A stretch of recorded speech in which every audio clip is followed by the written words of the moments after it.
जय हिंद साथियों, आप लोग देख सकते हैं ये क्वेश्चन हर साल आपका 8 नंबर में पूछा जाता है।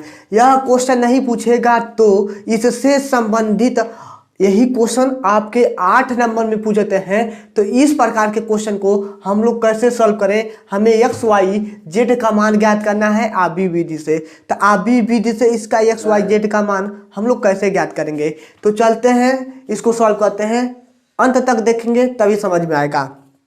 जो लोग जानते हैं उनसे भी रिक्वेस्ट है, प्लीज़ आप लोग इसे देखकर ही जाइए, क्योंकि पता नहीं किस विधि से और किस, देखिए आप लोग, हमें पूरा विश्वास है कि आप लोग लगा लेंगे, लेकिन फिर भी देखने का कोशिश कीजिए। यदि देखेंगे और रिवीजन करेंगे तभी आपके एग्जाम में यह टॉनिक का काम करेगा। नहीं तो आप लोग सोचेंगे कि हम लगा लेंगे, नहीं लगाएंगे तो बहुत बड़ा गलती करते हैं। हर एक क्वेश्चन को, भले से वह क्वेश्चन जानते हैं तभी भी, नहीं जानते हैं तभी भी, उसको 50 चक्कर लगाइए। 50 चक्कर लगाने से यह होगा कि उसका जो हमारे लगाने का स्पीड रहेगा वह तेज हो जाएगा। ठीक है, इस क्वेश्चन को लगाते हैं, धीरे धीरे प्यार से समझाएंगे।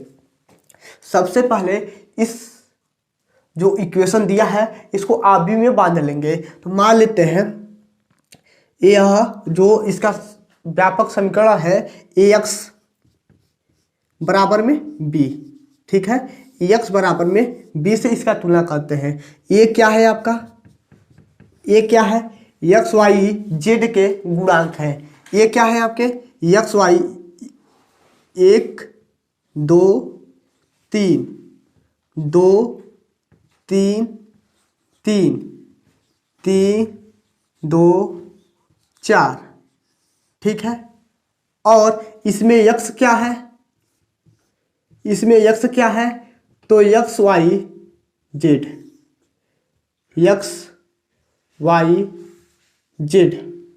और बी क्या है आपका, ठीक है, तो बी क्या है, सबसे आखिरी वाला।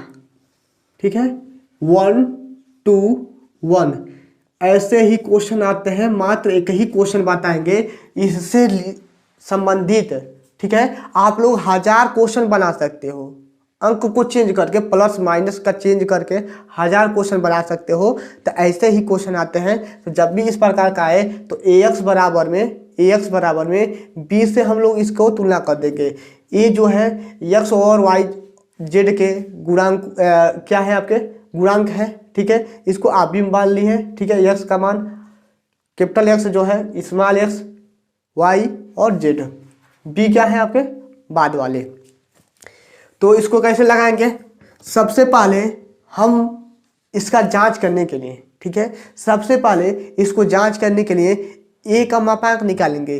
तो a का मापांक क्यों निकालेंगे, a का मापांक इसलिए निकालेंगे कि यदि a का मापांक 0 हो जाता है तो इस आबी को हम लोग हल नहीं कर सकते हैं। ठीक है, इस आबी को हम लोग हल नहीं कर सकते हैं। तो पहला प्रतिक्रिया हम लोग क्या करेंगे, a का हम लोग मान ज्ञात करेंगे, a का मापांक। तो a का मापांक कैसे ज्ञात करते हैं, 1 को लिखते हैं और इसके नीचे के और इसके सामने के आयु को छोड़ देते हैं। इसके नीचे और इसके सामने के आयु को छोड़ दिए तो हमारा 3 बचा, 2 बचा और 4 बचा। ठीक है, और दूसरी स्थिति में हम लोग क्या करेंगे, 2 को, ठीक है, लेकिन माइनस 2, प्लस माइनस प्लस, ऐसे ही चलता है। ठीक है, तो 2 को लेंगे, इसके नीचे के सामने, इसके नीचे वाले कॉलम को छोड़ देंगे तो आपका क्या हो जाएगा, 2 3 2 3 2 4, पुनः प्लस प्लस माइनस प्लस, उसके बाद से 3 को लेंगे। जब 3 को लेंगे तो इसके नीचे वाले आयु को छोड़ देंगे तो आपका कितना बचा, 2 3 3 3, बस। इसका हमें मापांक ज्ञात करना है तो मापांक ज्ञात कर लेते हैं, त्रिया गुणा करके, तो हो जाएगा 12। ठीक है, माइनस 6 माइनस 2 हो जाएगा 8, माइनस के 6 प्लस 3।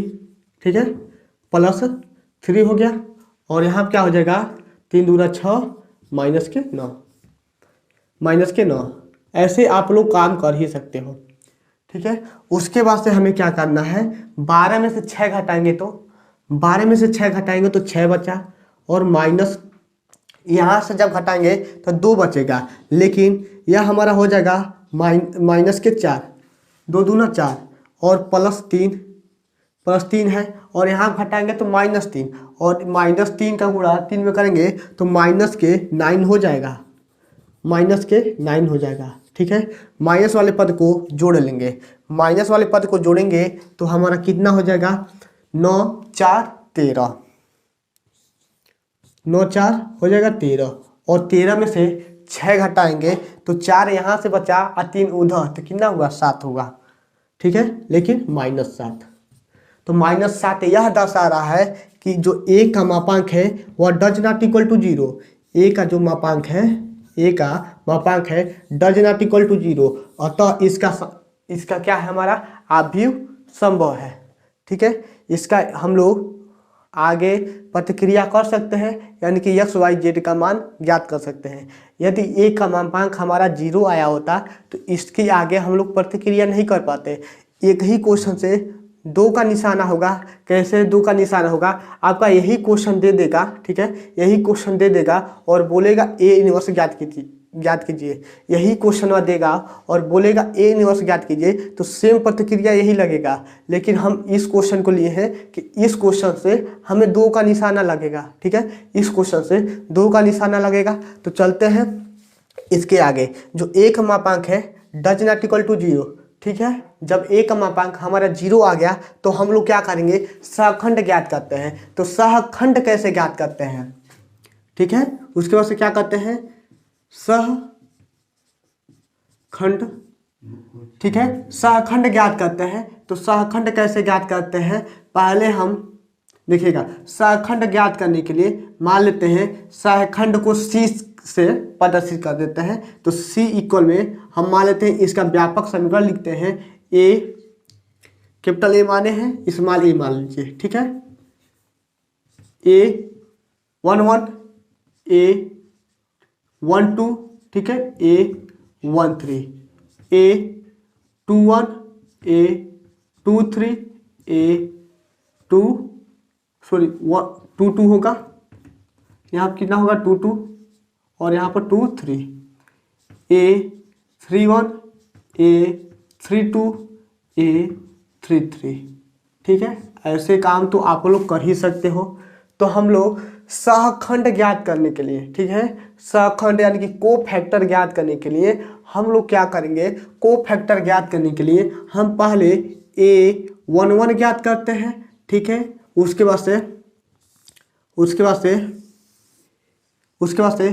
A12 ज्ञात करते हैं, उसके बाद से A13 ज्ञात करते हैं। तो A11 कैसे ज्ञात करेंगे, A11 कैसे ज्ञात करेंगे, इसके नीचे के और इसके सामने के अवयव को छोड़ देंगे। यानी कि हम लोग देखिएगा A11 आपका यही है, इसके नीचे के और इसके सामने के अवयव को छोड़ेंगे तो हमारा बचेगा क्या, 3 3 3 3 2 4। ठीक है, यही बचा। ठीक है, और A12 ज्ञात करते हैं, यानी कि इसको जब ज्ञात करते हैं इसके नीचे के अवयव को और इसके सामने के अवयव को छोड़ देंगे, यानी कि आपका 2 बचेगा, 2 3 2 4 इतना बचा। इक्वल में जब इसको ज्ञात करेंगे तो इसके नीचे के अवयव को छोड़ेंगे ना, और इसके सामने के, यानी कि 2 बचा और 3 बचा, 3 3, बस इतना हो गया। ठीक है, लेकिन अभी एक चीज़ और बता रहे हैं, आप लोग घबराइएगा मत कि नहीं लिखवा रहे हैं, लेकिन उसके लिए ट्रिक बताएंगे, प्लस कब लगेगा कब माइनस लगेगा। ठीक है, इतना हो गया। उसके बाद से मान लेते हैं A21 ज्ञात करते हैं, A22 ज्ञात करते हैं, A23 ज्ञात करते हैं, तब आपका कैसे लगेगा। ठीक है, जब इसको ज्ञात करेंगे तो इसके सामने के अवयव को, ठीक है, और इसके ऊपर नीचे के अवयव को छोड़ देंगे तो बचा कितना, 2 बचा, 3 बचा, 2 बचा, 3 बचा, 3 बचा, 4 बचा, 3 और 4 को फैक्टर देखिएगा, ध्यान से लगाइएगा। उसके बाद से हम 3 को ज्ञात करते हैं। तो 3 को कैसे ज्ञात करेंगे, 3 को ज्ञात करने के इसके नीचे के अवयव को छोड़ देंगे, ठीक है, तो यानी कि 1 बचा 3 बचा, 1 3 3 4 3 4।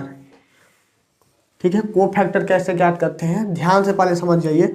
उसके बाद से 2 को जब ज्ञात करेंगे, यानी कि आपका 23 है ना, 23 इस पर आ रहा है, यानी कि 2 को जब ज्ञात करेंगे तो इसके ऊपर नीचे के अवयव को और आमने सामने के अवयव को छोड़ देते हैं। ठीक है, तो बचा कितना, 1 3 1 3 2 3 2 3, बस इतना हो गया। अब नीचे वाला बाकी रह गया, पहले एक बार सब लिख देते हैं, उसके बाद से प्लस माइनस वाला बताएंगे। अब हम इसको निकालते हैं, तो इसको निकालेंगे तो कैसे लगेगा, यहीं पे देख लीजिएगा। मान लेते हैं A31 निकालते हैं तो कैसे लगेगा। ठीक है, तो A31 निकालते हैं तो इसके सामने के यानी कि यह वाला अवयव छोड़ देंगे और इसके ऊपर के अवयव छोड़ेंगे, इसके ऊपर के अवयव छोड़ेंगे। तो बचा कितना हमारा 2 3 2 और 3 3 और 2 3 और 2 बचा।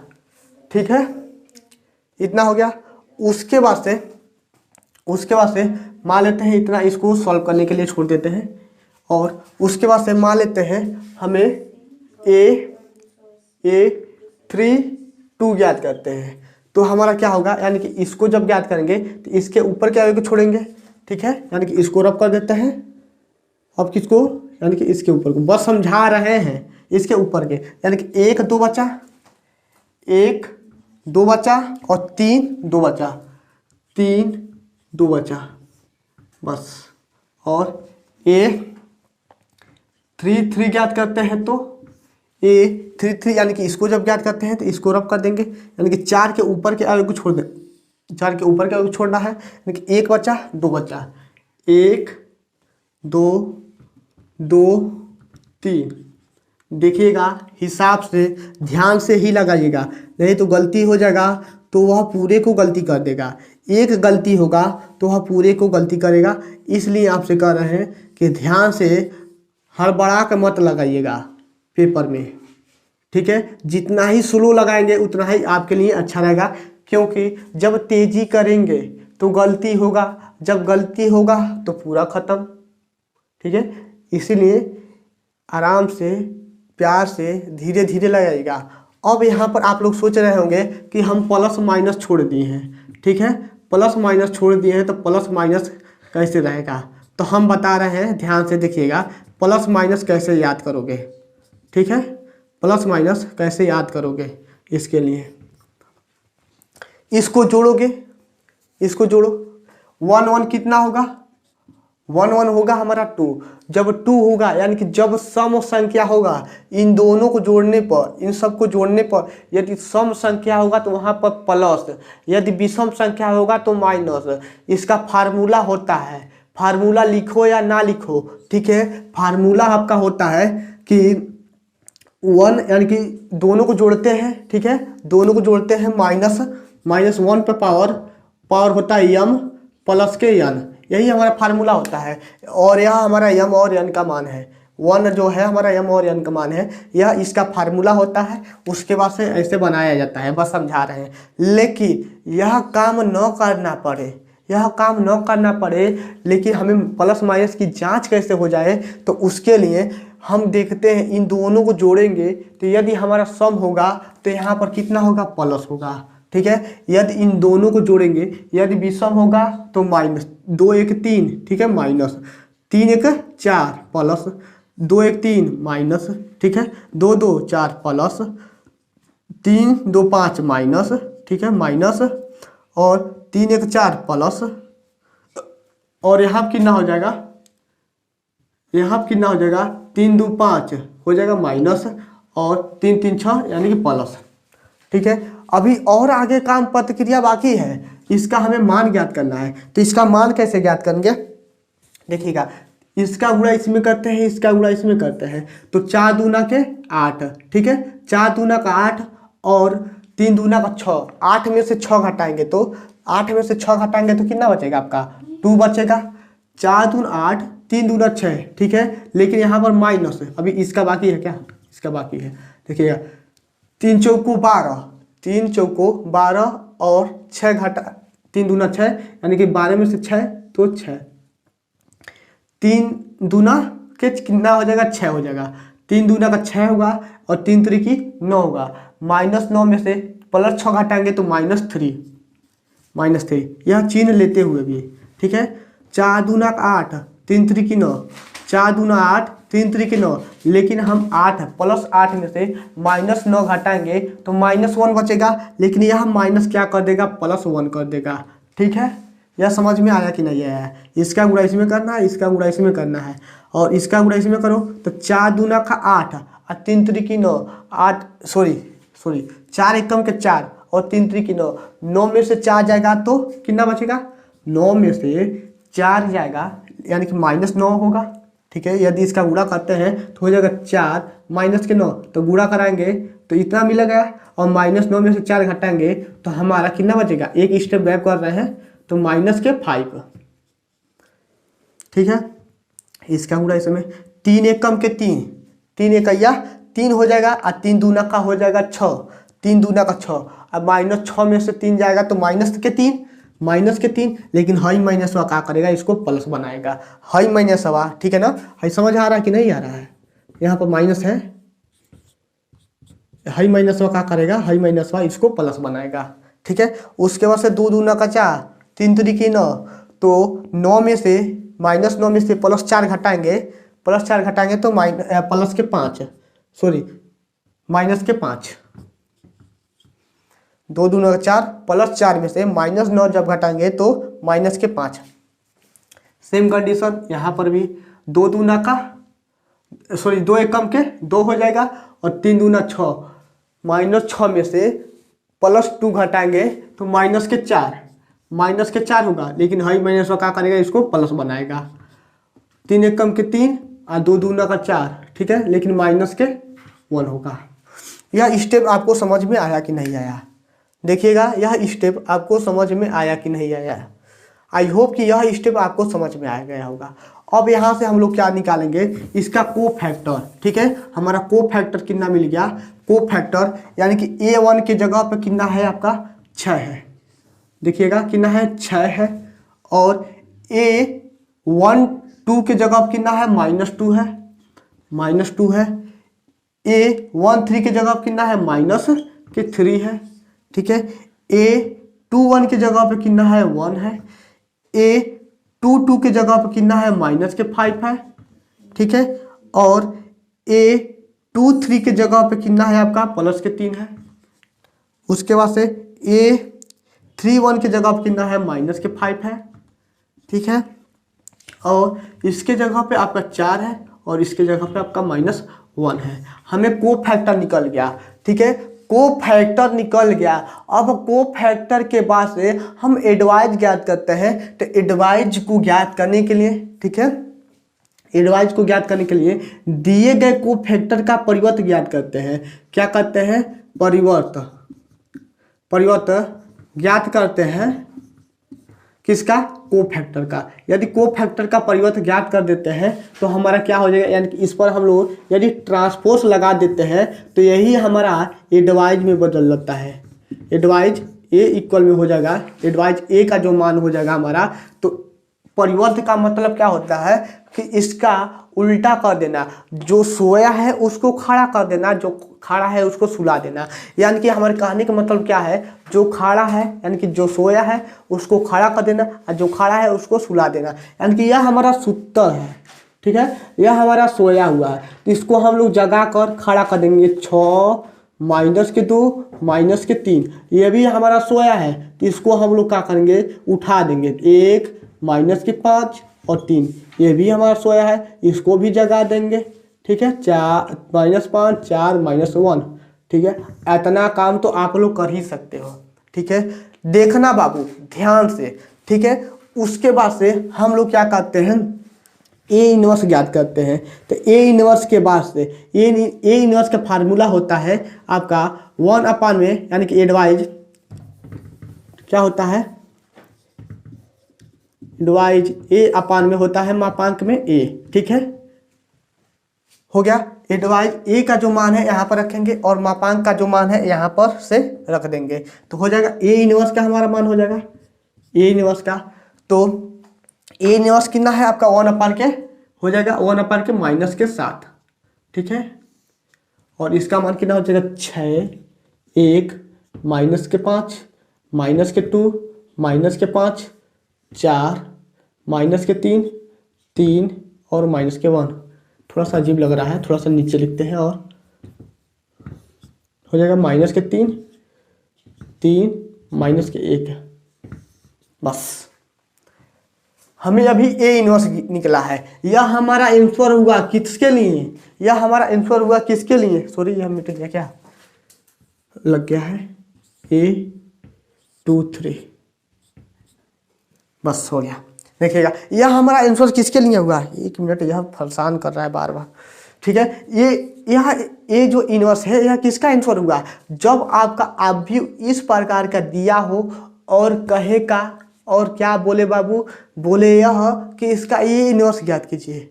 मेरे भैया आप लोग ध्यान से देखिएगा, यदि यह आव्यूह है, इस आव्यूह को कहे यही इनवर्स ज्ञात कीजिए, तो हम लोग यहाँ तक चलेंगे, सेम प्रतिक्रिया यहाँ तक, लेकिन यही क्वेश्चन इस रूप में देता है, ठीक है।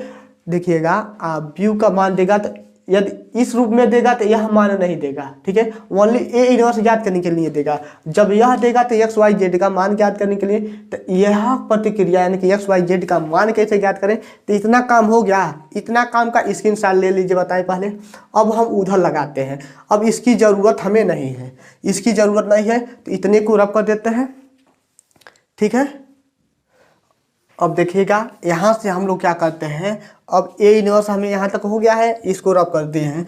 अब हमें एक्स का मान ज्ञात करना था, तो एक्स बराबर में हम लोग क्या लिख सकते हैं, ए इनवर्स के बी लिख सकते हैं कि नहीं लिख सकते हैं। आप लोग सोचे होंगे कि ए इनवर्स कहाँ से लिखे हैं, वो भी बता रहे हैं कैसे लिखे हैं। देखिएगा यह ए जो है गुणा में है, नीचे आएगा तो भाग में होगा, इस पर कोई घात नहीं है तो 1 घात है। जब इसको ऊपर ले जाएंगे तो ए इनवर्स होगा कि नहीं होगा, होगा ना। तो सेम प्रतिक्रिया आप लोग समझ गए होंगे, इसको रब कर देते हैं, यानी कि ए इनवर्स हो जाएगा हमारा b, a inverse b x का मान। तो यक्स का मान कितना निकाले थे, यक्स बराबर छाटे थे यक्स वाई जेड के बराबर, ठीक है ना।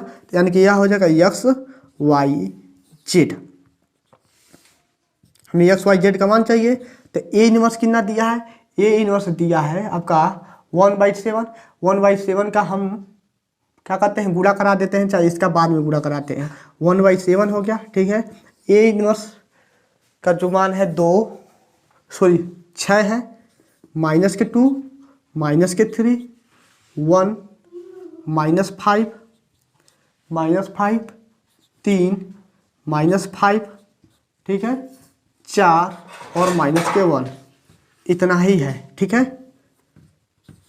और b का मान कितना है, तो b का भी मान कितना निकाले थे, रफ हो गया है, था 1 2 1, ठीक है। तो यहाँ पर लिख देते हैं 1 2 1, बस।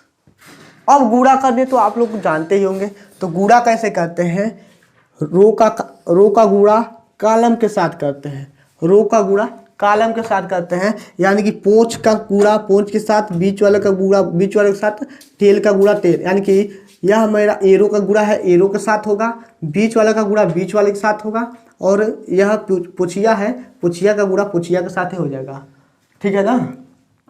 तो गुणा कैसे होगा, 1/7 का बाद में गुणा करते हैं, इसका गुणा कर देते हैं, तो 6 इकाइयाँ 6 हो जाएगा, और प्लस के 1 इकाई, इसका गुणा इसमें करेंगे, इसका गुणा इसमें करेंगे, इसका गुणा इसमें करेंगे, प्लस लगा के, तो हो जाएगा +2 और -5, ठीक है। इन दोनों, इसका गुणा इसके साथ हो गया। अब इसका गुणा यानी कि इसको रब कर देंगे, इसको रब कर देंगे। अब इसका गुणा हम इसके साथ कर देंगे, तो हो जाएगा आपका -2 -10 और हो जाएगा +4, ठीक है।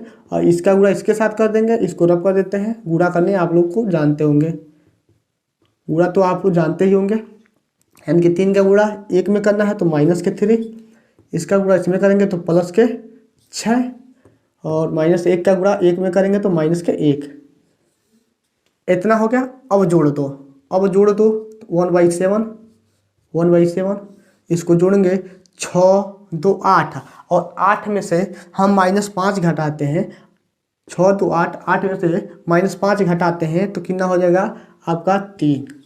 ठीक है, यह माइनस है 10 हो गया, सॉरी -12 हो गया, और -12 में से 4 घटाते हैं तो -8। ठीक है, और यह हो गया -4, -4 में से 6 घटाते हैं, यह हो गया हमारा -4, और -4 में से 6 घटाते हैं तो हो जाएगा 2। ठीक है, हम ध्यान से लगाते हैं और कहीं गलतियां ना हो। ठीक है, एकदम प्यार से लगाओगे, नहीं तो बोर्ड में यदि गलती करते हो, क्वेश्चन को देख कर हड़बड़ा जाते हो और सोचते हो कि कहीं हम तेजी से कर दें, तो बहुत बड़ा गलती है। 5 मिनट बचाने के चक्कर में 10 मिनट गंवा दोगे, कहीं गलती हो जाएगा तो पुनः लगाना पड़ेगा, और नहीं तो आपका रफ भी खराब होगा, पेज भी खराब होगा, जिससे एग्जामिनर लोग होंगे वह मतलब पसंद नहीं होंगे, कट पीट ज़्यादा रहेगा, नंबर काट देंगे, सब चले जाओगे भीतर। तो ध्यान से रहे। अब हम 7 का यानी कि यह आपका क्या है, भाग है, तो सबके नीचे कर सकते हैं 3/7। ठीक है, और -8/7, और क्या हो जाएगा 2/7। ठीक है, इतना होगा कि नहीं होगा, यानी कि हमारा यह चलते आ रहा है, यानी कि x y z, तो x का मान कितना हो जाएगा, यहाँ छाट देते हैं, तो x बराबर में x के सामने 3/7 है, y का मान कितना हो जाएगा, y का मान हो जाएगा -8/7, और z का मान कितना हो जाएगा, z का मान हो जाएगा 2/7। बताओगे कहीं पर दिक्कत है क्या ऐसे काम करने में? बस देखिएगा, जो बताए हैं यदि यहाँ तक छोड़ते हो तो एक आप ही देगा, उसका कहेगा A इनवर्स याद कीजिए, तो सेम पैटर्न यहाँ से चलना है। जब इस प्रकार से देगा तो इसके लिए यह कंडीशन, इतना काम थोड़ा सा आगे बढ़ाना है, और यही आपका 8 नंबर देकर जाता है। ठीक है, बस आज के लिए इतना ही, स्क्रीनशॉट ले लीजिए, एक बार बताएं। ठीक है, बस आज के लिए इतना ही। यदि कहीं भी दिक्कत होता है तो डिस्क्रिप्शन में जाइए, व्हाट्सएप ग्रुप मिल जाएगा आपको, वहाँ से ज्वाइन हो जाइए। किसी भी क्वेश्चन में आपको दिक्कत होता है तो फोटो को क्लिक कीजिए और हमारे पास सेंड कर दीजिए ग्रुप में। ठीक है, उसको अगले दिन वीडियो बनाकर भेज देंगे। आपके फायदे की ही बात करते हैं, यदि मन करे तभी यह काम कीजिए, नहीं तो कोई बात नहीं है। ठीक है, आज के लिए बस इतना ही। एक ही क्वेश्चन पढ़ेंगे लेकिन अच्छे से पढ़ेंगे। आप व्यू का हर एक क्वेश्चन, यानी कि 2 निशाना लगा है ना, यह समाप्त हो गया, अब भी समाप्त हो गया।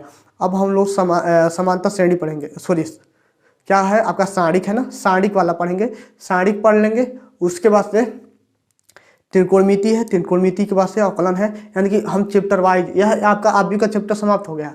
यदि इस प्रकार के क्वेश्चन लगा लेते हो तो जितना भी आप के इसके नीचे वाला क्वेश्चन है उसको लगा लोगे।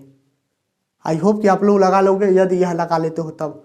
तो बस कल हम लोग सारणिक पढ़ेंगे, उसके बाद से त्रिकोणमिति, यानी कि एक एक चैप्टर एक एक दिन में हम समाप्त कर देंगे, और एक एक ही क्वेश्चन बताएंगे, दो क्वेश्चन बताएगा। लेकिन अवकलन और समाकलन के और आपका सदिश है, वहाँ थोड़ा सा ज़्यादा समय लगेगा। यह कैलकुलेशन वाला क्वेश्चन है, इसलिए इसमें ज़्यादा समय नहीं लिए हैं। बस ठीक है, ओके बाय, जय हिंद साथियों।